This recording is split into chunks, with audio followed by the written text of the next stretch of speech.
Good evening, traveler, and welcome to the Penumbra. Detective Steele's in the middle of his most dangerous case yet, traveler. Strapped to the death machine of a Venusian mobster, with the fate of all of Hyperion City's orphans on the line, he must... Well, this is highly irregular. If you'll excuse me just a moment, traveler. Yes, the Penumbra Hotel Concierge speaking. How may I help? Well, I suppose I could tend to that in just a moment. I was just showing a guest to one of our tales, and... You want... what? A tour?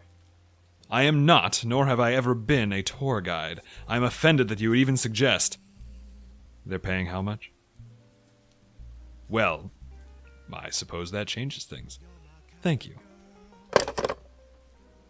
Well, traveler, it appears our management has made you a rather dangerous promise. A tour of the Penumbra Hotel. How lucky. Well, the Penumbra is a very large establishment, but I suppose a tour isn't impossible. If we skip the western wing entirely and only touch upon the most interesting rooms we pass, the tour should take no longer than, let's see, 10 trillion years. One moment. What's that? It has to be a full tour, you say. Well, how very generous. Come along, traveler. Detective Steele will have to wait. If we walk quickly, we should be able to conclude our tour at some point before the heat death of the universe. I hope you brought good walking shoes. We will, I suppose, be investigating every single room from the beginning. No stones will remain unturned, no mysteries unanswered. Every fact and data point will be extracted and examined in excruciating detail. What fun.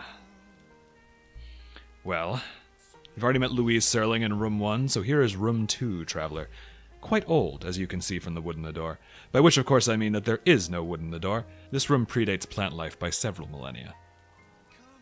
Our guest in this room has no name. Names didn't come around until there were plants to think of them, of course. But I refer to this guest, rather fondly, as Breakfast. A drama billions of years old, our Breakfast. The first protozoa to ever be eaten by another protozoa. The first meal the universe ever managed. Listen closely, traveler, and you can hear this ancient pageant of loss play out for yourself.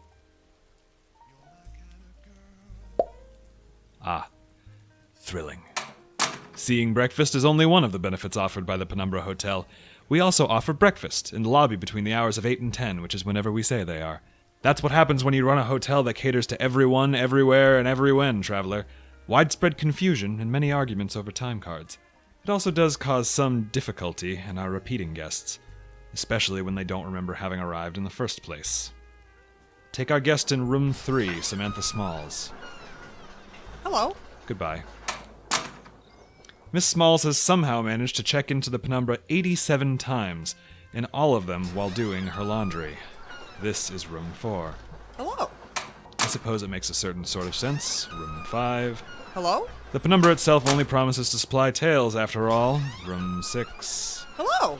It makes no promises that those tales will be, well, good. Room 7. Hello. Luckily, the majority of Miss Smalls' rooms are in another wing, though you've certainly much more of that to look forward to later. Shall we continue? These are the dangers of complete transparency, traveler. The hotel may gather as many guests as it pleases, but it needs a concierge to sort them, subdivide them, decide which are worth your time and which are best left to their laundry. There are excellent guests in these rooms, after all. Take room 8, in which Vanessa the Bold slays bat things from the great beyond. Batsy! But in the interest of time, we must examine all rooms equally. Like room 9, for example. Hello. Hello again, Samantha. Many more rooms to see, dear traveler. Now if you'll follow me to room 11. What's that? You want to know about room 10?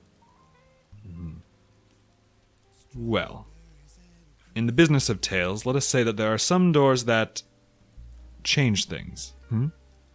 I will open this one, if you so desire. But you should prepare yourself, dear traveler, for once a door in this hotel is opened, it can never be closed again. And so this is your choice, I'm afraid. Stay and insist I open this door for good, never to close it again, or turn back and satisfy yourself with the 23 doors our establishment has already opened for you. The choice is yours. Very well, then. Our guest in room 10 is PSR J0826, a star featured here in the last moments before its collapse, the grandest death scene in all of physical experience. How do we fit a star in a room, you ask? I'd be delighted to tell you. If only we had more than 30 seconds before PSR explodes and takes our little hotel with it. But do not fret, traveler. You've made the right choice in the end, because even if a door cannot be closed once it has been opened, of what use is a hotel where every door stays closed forever? And what use is a tale where nothing ever changes? And that sound suggests to me that great changes are nigh, not the least of which is PSR's imminent supernova. Here, traveler, take this umbrella. You may well need it. Farewell, dear traveler, until the Penumbra finds you again, in whatever form that may